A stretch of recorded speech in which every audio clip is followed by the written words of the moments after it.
بسم اللہ الرحمن الرحیم الحمد للہ وکفى وسلام علی عباده الذین اصطفى اما بعد فاعوذ باللہ من الشیطان الرجیم بسم اللہ الرحمن الرحیم وفوق کل ذی علم علیم صدق اللہ مولانا العظیم۔ بقول حضرت مولانا حکیم اختر صاحب رحمۃ اللہ علیہ رحمۃ واسعہ، یہاں ایسے رہے یا کہ ویسے رہے، یہاں ایسے رہے یا کہ ویسے رہے، وہاں دیکھنا ہے کہ کیسے رہے۔ محترم سامعین، آج کی اس پرنور مجلس میں تقدیر کے تعلق سے مجھے چند باتیں آپ حضرات کی خدمت میں پیش کرنی ہے، اس لیے کہ تقدیر کو مانے بغیر چارہ ہی نہیں۔ اور آپ یقین کیجئے، جس کا تقدیر کا عقیدہ جتنا مضبوط ہوگا، جتنا ٹھوس اور پکا ہوگا، اسے اتنا ہی دنیا میں سکون ہوگا۔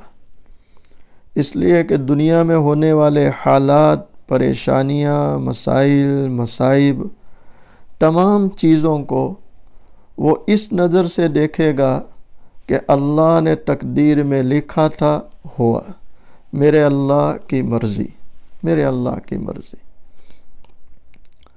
ایک بہت بڑے اللہ کے ولی گزرے ہیں، حضرت شاہ دولہ رحمۃ اللہ علیہ۔ ان کے بارے میں مشہور ہے، جدھر مولا ادھر دولہ، یعنی جدھر اللہ ادھر اللہ کا بندہ دولہ، جدھر مولا ادھر دولہ۔ سیلاب آ گیا اور جس ندی سے پانی بہہ رہا، بستی والوں کو ڈر ہوا کہ اگر یہ ندی کی جو پار ہے وہ ٹوٹ گئی تو گاؤں بہہ جائے گا۔ تو سارا گاؤں ان کی خدمت میں گیا، حضرت دعا کیجئے کہ ندی سلامت رہے، بستی سلامت رہے گی۔ تو آپ نے فرمایا ایک کدال لے لو۔ کدال لے کر لوگوں کو لے کر اس ندی پہ پہنچ گئے۔ اب لوگوں سے پوچھ رہے، تمہیں کہاں سے ڈر ہے ندی کے پھٹنے کا، اور کہاں سے تمہیں پانی کا بستی میں آنے کا ڈر ہے؟ لوگوں نے کہا، حضرت یہ جگہ سے ہمیں ڈر لگتا ہے کہ شاید یہاں سے ندی پھٹ جائے، پانی گاؤں میں آ جائے، بستی میں آ جائے۔ آپ کدال لے کے وہاں کھڑے ہو گئے اور کھودنا شروع کر دیا تاکہ جلدی سے پانی بستی میں آ جائے۔ تو لوگوں نے کدال پکڑ لیا، حضرت کو پکڑ لیا، فرمایا حضرت کیا کر رہے ہیں؟ ہم تو دعا کے لیے لائے کہ مصیبت سے حفاظت ہو، اور آپ تو کدال مار رہے ہیں، مصیبت کو گاؤں میں لا رہے ہیں۔ فرمانے لگے، جب میرا اللہ تمہیں بہا کے خوش ہے، میرے بھائیو سنو اور دل کے کانوں سے سنو، بڑی عجیب بات کہی ہے۔ آپ فرماتے ہیں جب میرا اللہ تمہیں بہا کے خوش ہے تو میں بھی خوش ہوں کہ اس اللہ کے خاطر ہم سارے بہہ جائیں۔ یہ ہے رضا بالقضاء، تقدیر پر راضی ہونا، اللہ کی مرضی پر راضی ہونا۔ تب سے ان کا یہ گویا ایک لقب ہی ہو گیا کہ جدھر مولا ادھر دولہ۔ بہت پہلے بچپن میں ہمارے مکتب کے جو اساتذہ ہیں، اللہ تعالیٰ ان کی مغفرت فرمائے، ان کی عمروں میں زندہ ہے تو عمروں میں برکت عطا فرمائے، اور دنیا چھوڑ چکے اللہ ان کی قبروں کو نور سے منور فرمائے۔ بہت بچپن میں ہمیں یہ عقیدہ سکھایا، آمنت باللہ وملائکتہ وکتبہ ورسلہ والیوم الآخر والقدر خیرہ وشرہ من اللہ تعالی والبعث بعد الموت، کہ میں ایمان لایا اللہ تعالیٰ کی ذات پر، فرشتوں پر، کتابوں پر، رسولوں پر اور آخرت کے دن پر، اور جو چیز میں سمجھانا چاہتا ہوں والقدر خیرہ وشرہ من اللہ تعالی، اور میں ایمان لایا تقدیر پر، چاہے وہ اچھا ہو چاہے برا ہو، کہ تقدیر اللہ کی طرف سے ہے، اللہ تقدیر لکھ چکا ہے، تقدیر لکھ چکا ہے۔ والبعث بعد الموت، اور مرنے کے بعد 2 مرتبہ زندہ ہونا۔ تو تقدیر ایک ایسا عقیدہ ہے کہ اس کو مانے بغیر ہمیں کوئی چارہ ہی نہیں ہے۔ ایک عربی مصنف بڑے مؤکر عالم دین ہے، انہوں نے اپنی تصنیف میں تقدیر کے تعلق سے بہت پیاری چند باتیں بیان کی۔ میں کچھ اقتباس آپ کی خدمت میں پیش کروں گا جس سے موجودہ حالات میں بڑی تسلی ملے گی۔ آپ فرماتے ہیں تمہیں زمین میں یا تمہارے نفسوں میں جو تکلیف پہنچتی ہے وہ تمہاری پیدائش سے پہلے ہی ایک ریکارڈ میں لکھ لی گئی ہے۔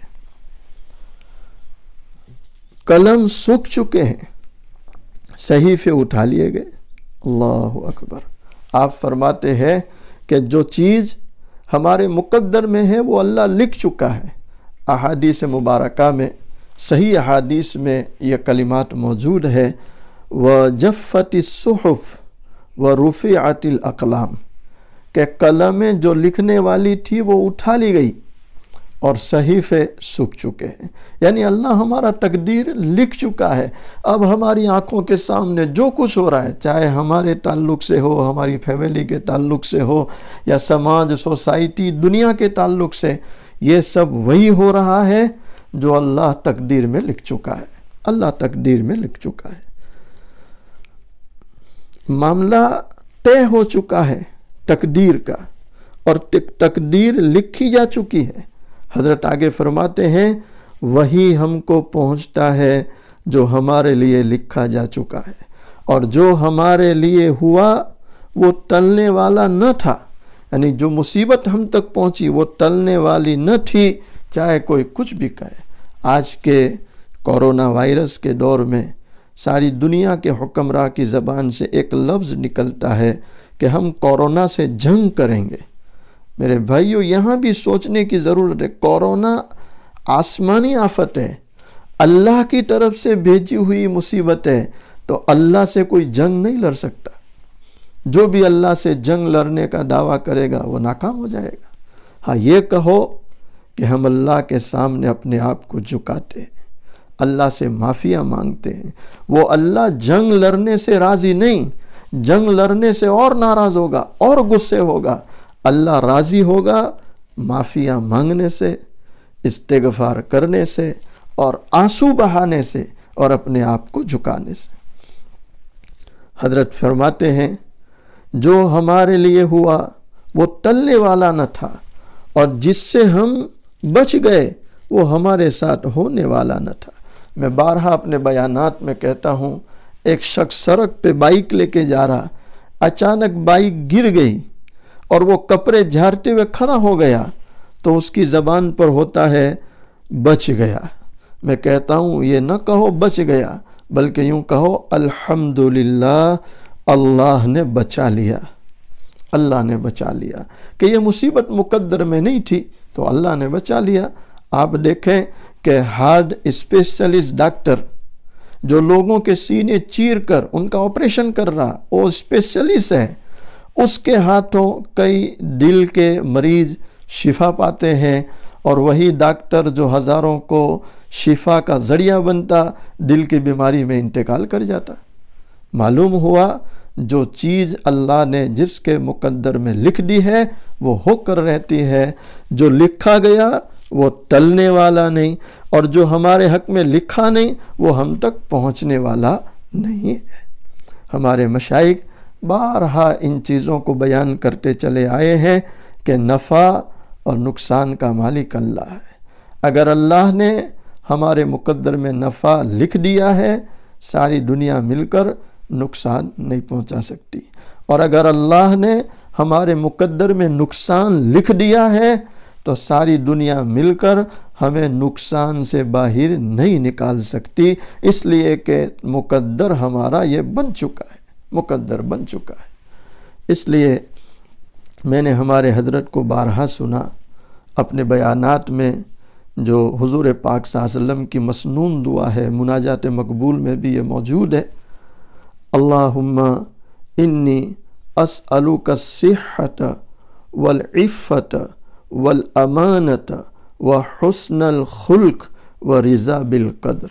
اس پوری دعا میں جو آخری جملہ ہے رضا بالقدر، کہ اللہ نے جو ہمارا تقدیر بنایا ہم اس پر راضی۔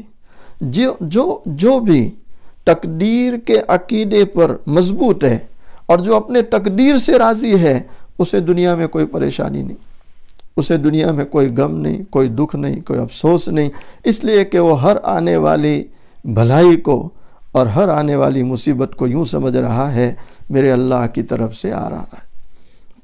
خیر، حضرت بڑی عجیب بات آگے فرماتے ہیں۔ آپ فرماتے ہیں کہ جب یہ عقیدہ آپ کے دل میں اچھی طرح بیٹھ جائے کہ جو ہو رہا ہے اللہ کی طرف سے ہو رہا ہے، تو آپ فرماتے ہیں کہ اب اگر آپ کو تکلیف پہنچے گی تو یہ تکلیف تمہارے لیے بخشش کا سامان ہوگا، یعنی تکلیف پر تم صبر کرتے ہو، اس پر تمہاری مغفرت ہو جائے گی۔ اور آپ فرماتے ہیں کہ مصیبت یہ تمہارے لیے انعام بن جائے گی۔ کس طرح کہ مصیبت پر تم نے صبر کیا، اور صبر کا صلہ جنت اللہ کی رضا ہے۔ جو گزرے اسے آپ اچھا سمجھیں، اللہ جس کے ساتھ خیر چاہتا ہے اسے اس میں سے حصہ ملتا ہے۔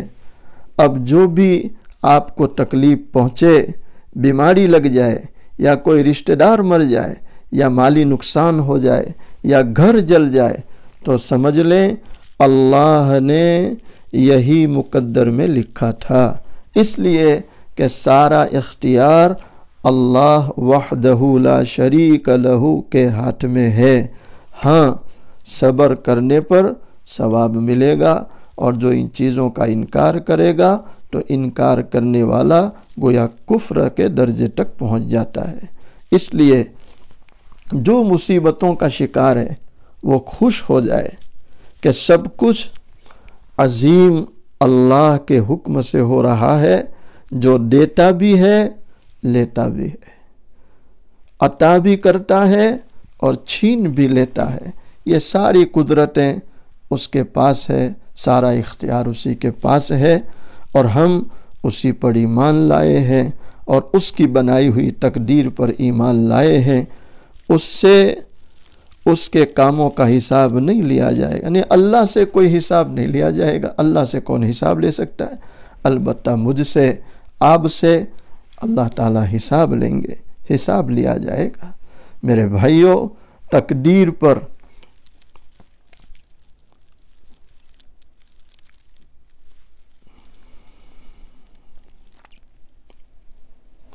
جب تک تقدیر پر ایمان نہیں ہوگا، اللہ اکبر، بڑی عجیب بات فرماتے ہیں۔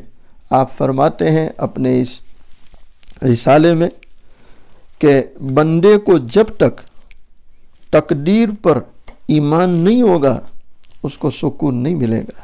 اور پھر آپ فرماتے ہیں لوگوں یاد رکھو، گرتی ہوئی دیوار کو آپ روک نہیں سکتے، اسی طرح اچانک پانی کا سیلاب آ گیا، اس بہتے پانی کو آپ روک نہیں سکتے۔ کہیں اچانک آگ لگ گئی، اس جلتی آگ کو آپ روک نہیں سکتے۔ کہیں کانچ ٹوٹ گئے تو اس ٹوٹنے والے کانچ کو آپ بچا نہیں سکتے ہیں، اس لیے کہ یہ ساری چیزیں اللہ کی تقدیر ہے۔ ہمیں اور آپ کو جو بھی حالات اچھے لگیں یا برے لگے، موجودہ حالات جو ہماری آنکھوں کے سامنے ہیں یا اس کے علاوہ جو بھی حالات ہو، دیوار کا گر جانا ہے، پانی کا بہہ جانا ہے، آگ کا لگ جانا ہے، زمینوں میں زلزلوں کا آنا ہے، یہ ہمیں اچھا لگے یا برا لگے، اللہ جو لکھ چکا ہے وہ ہونا ہے، وہ ہو کر رہے گا۔ تقدیر کے باوجود ایک آدمی بہت زیادہ کوشش کرتا ہے، اپنے طور پر تدبیر کر رہا ہے اور تدابیر اختیار کر رہا ہے، اور اس سے منع بھی نہیں کیا شریعت نے کہ آپ مصیبت سے، پریشانی سے بچنے کے لیے تدبیر اختیار کیجئے، احتیاط کیجئے، لیکن ساری احتیاطوں کے باوجود اگر تقدیر غالب آ گئی اور جو اللہ نے لکھا تھا وہ ہو کر رہا، تو اب آپ کی زبان پر یہ ہونا چاہیے میرے اللہ کی مرضی، مجھ سے جتنا ہو سکا میں نے تدبیر اختیار کی اور میں نے مصیبت پریشانیوں سے بچنے کے راستے تو تلاش کیے، لیکن میرے اللہ کی مرضی تقدیر میں یہی لکھا تھا۔ تو یہ چیزیں تمہارے لیے سکون کا سبب ہوگا۔ کتنی بھی بڑی مصیبت ہوگی تمہارے لیے اس میں راحت نکل جائے گی، سکون نکل جائے گا، تمہیں اطمینان ملے گا۔ کبھی بھی آپ یہ نہ کہیں زبان سے کہ کاش میں یوں کرتا تو یوں ہوتا، اس لیے کہ دونوں جہاں کے سردار حضور پاک صلی اللہ تعالی علیہ وسلم نے احادیث مبارکہ میں فرمایا کہ لیکن یہ شیطان کا دروازہ کھول دیتا ہے۔ آدمی جو یوں بولتا ہے کہ کاش میں یوں کرتا تو یوں ہوتا، یہ شیطان کا در کھولتا ہے۔ میں اور آپ اللہ کے بنائے ہوئے ہیں، اللہ کی تقدیر کو مانتے ہیں۔ جو کچھ دنیا میں ہو رہا اللہ ہی کی مرضی سے ہو رہا ہے، اسی کے چاہنے سے ہو رہا ہے۔ بس اللہ ہمارے تقدیر کے عقیدے کو مضبوط فرمائے اور رضا بالقضاء اللہ ہمیں نصیب فرمائے۔ وآخر دعوانا ان الحمد للہ رب العالمین۔